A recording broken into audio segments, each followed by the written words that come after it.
Assalamualaikum warahmatullahi wabarakatuh, teman-teman semuanya. Selamat siang.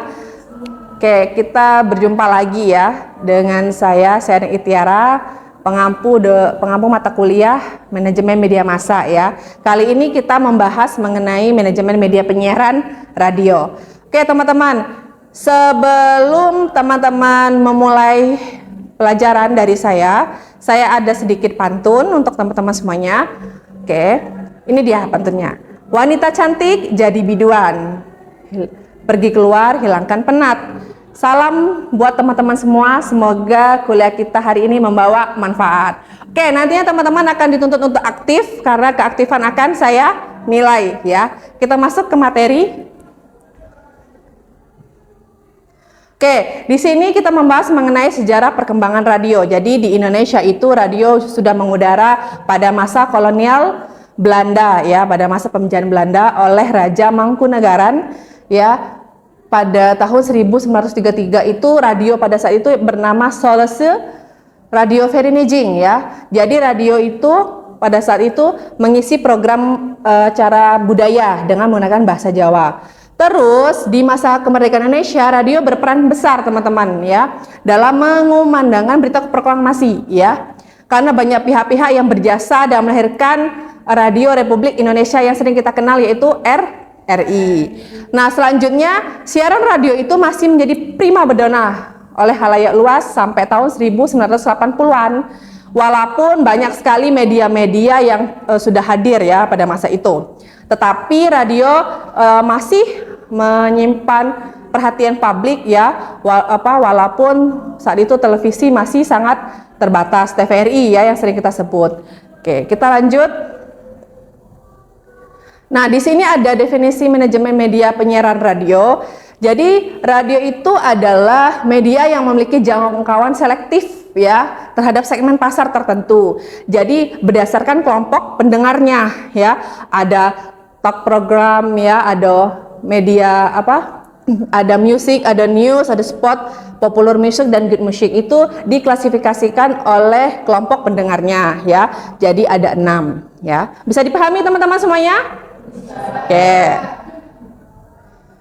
Nah, di sini ada struktur organisasi manajemen penyiaran radio. Diduduki puncak yang paling tinggi itu adalah general manager atau manajer umum yang bertugas menyusun rencana kerja teman-teman. Baik rencana kerja pendek, rencana kerja panjang dan juga rencana kerja menengah. Nah, tugas dari manajer umum ini juga mengawasi 4 manajer di bawahnya. Yang pertama itu ada manajer sales manager ya, itu membawahi departemen penjualan, dan yang kedua itu ada program director, manajer program director itu membawahi departemen program, dan yang ketiga itu ada news director ya, membawahi departemen pemberitaan, dan yang terakhir itu ada manajer chief engineering, itu manajer yang membawahi departemen teknik ya. Oke.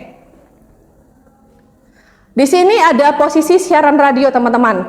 Mungkin teman-teman pernah dengar ya ada istilah on air dan off air ya, posisi siaran di radio. Kalau on air itu kegiatan siaran radio yang mengudara ya melalui frekuensi. Jadi sifatnya secara langsung ya. Kalau off air itu kegiatan di luar dari kegiatan on air ya. Jadi seperti manajemen event, promosi, tapi emang masih naungan di stasiun radio ya. Dan juga pertunjukan ini biasanya dibiayai oleh stasiun radio tersebut. Jadi off air itu kegiatan yang di luar dari kegiatan on air ya gitu. Bisa dipahami perbedaan antara on air dan off air? Oke, lanjut. Itu ada, kita masuk ke jenis siaran radio ya. Ada 3. Mungkin teman-teman bisa pernah dengar siaran jenis siaran radio. Ada radio swasta, ada radio pemerintah, dan ada radio komunitas ya. Kalau di Jogja ini apa radionya yang lagi hits? Suara Gama itu radio swasta apa pemerintah? Kampus. Terus ada radio Unisi punya UII juga ada. Unisa, ya ada ya. Itu jenis-jenis siaran radio ya. Jadi bisa teman-teman pahami ya perbedaan antara radio swasta, radio pemerintah dan radio komunitas. Lanjut, untuk format program siaran radionya macam-macam ya. Sesuai dengan klasifikasi pendengar tadi ya. Mungkin teman-teman hobinya musik ya, bisa dengar siaran radio yang bernuansa musik ya, dan juga ada berita ya, news, dan juga ada format khusus gitu ya. Itu ada jenis dan ada format program siaran radio. Bisa dipahami ya? Oke teman-teman, kita masuk lagi ke format siaran berita radio. Jadi ada siaran radio yang dilaksanakan secara langsung atau live report, dan juga ada siaran tunda ya teman-teman. Oke, untuk siaran radio yang dilaksanakan secara langsung live report ini biasanya reporter yang melibatkan reporter yang turun langsung ya ke tempat kejadian dan juga menyiarkannya kepada halayak luas ya. Jadi langsung. Itu live report untuk siaran radio yang dilakukan secara langsung. Untuk siaran tunda beda lagi. Kalau siaran tunda itu teman-teman, reporter turun ke lapangan mencari beberapa liputan di lapangan, dan kemudian hasil liputannya itu dibawa kembali ke stasiun dan kemudian itu diolah. Kemudian diolah baru disiarkan kepada publik. Itu untuk siaran tunda. Jadi ada perbedaan ya antara siaran langsung dan juga siaran tunda. Bisa dipahami? Saya gampang ya. Oke. Ada 3 bentuk dialog radio, teman-teman. Yang pertama ada one-on-one show, yang kedua ada panel discussion, dan yang ketiga ada call-in show. Ya, kalau one-on-one show ini ya melibatkan penyiar dan narasumber ya di dalam satu studio dengan mikrofon yang terpisah ya. Jadi dialognya antara penyiar dan narasumber dengan mikrofon terpisah tapi di dalam satu studio. Itu one-on-one show. Kalau panel discussion itu bentuk dialognya beda lagi teman-teman. Jadi beberapa penyiar nih, beberapa narasumber dan satu penyiar. Narasumber itu sebagai panelis dan penyiar itu sebagai moderator ya. Tapi di dalam satu studio yang sama, itu panel discussion ya. Jadi narasumbernya banyak. Jadi narasumber sebagai panelis banyak ya. Penyiar itu sebagai moderator antar panelis tadi, antar narasumber tadi. Kalau call in show itu beda lagi. Kalau call in show itu dialog lewat sambungan telepon, teman-teman. Ya, jadi penyiar memberikan pertanyaan kepada para pendengar dan kemudian meminta para pendengar merespon kembali melalui sambungan telepon. Gitu ya. Bisa dipahami teman-teman semuanya? Oke, nanti ada tugas dari kalian ya, tapi saya selesaikan materi dulu. Slide terakhir. Oke, di sini ada beberapa dari kekuatan radio, mungkin teman-teman bisa baca ya.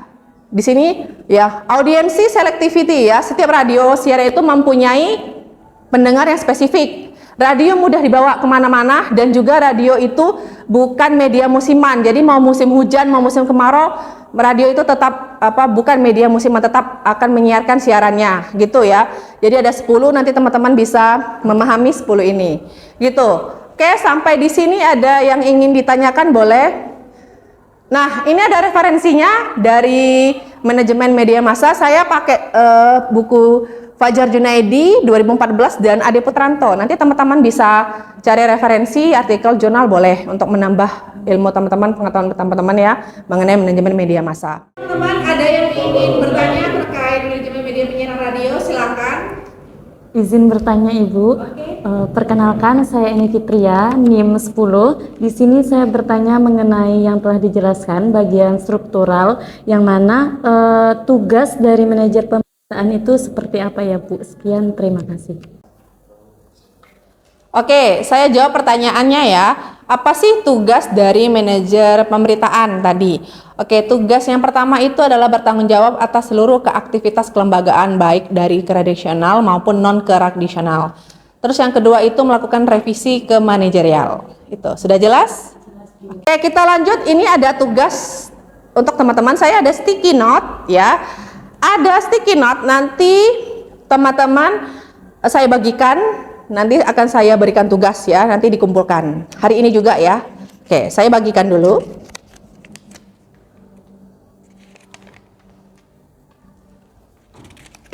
Oke.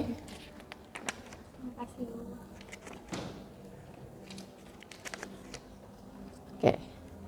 Oke, pertanyaannya adalah ya. Pertanyaannya adalah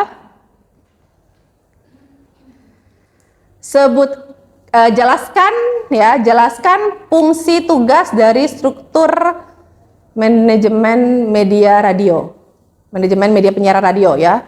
Tugas dan fungsi dari struktur organisasi manajemen media penyiaran radio. Gitu ya. Saya tunggu waktunya 5 menit saja, tidak usah lama-lama ya. Oke, sebelum kita akhiri, jadi teman-teman mengisi dulu tugas dari saya. Oke, dimulai dari sekarang, silakan.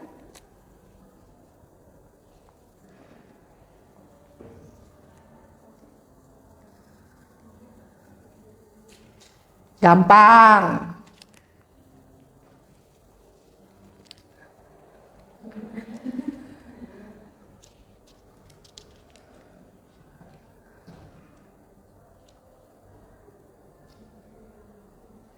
Oke,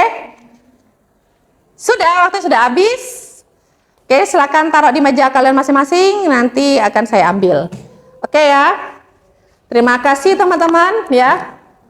Saya akhiri ya perkuliahan kita pada hari ini ya. Semoga perkuliahan kita pada hari ini memberikan banyak manfaat untuk kita semuanya, dan terima kasih teman-teman atas keaktifan kalian.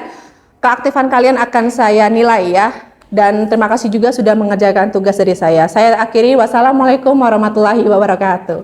Waalaikumsalam warahmatullahi wabarakatuh. Oke, sampai ketemu minggu depan.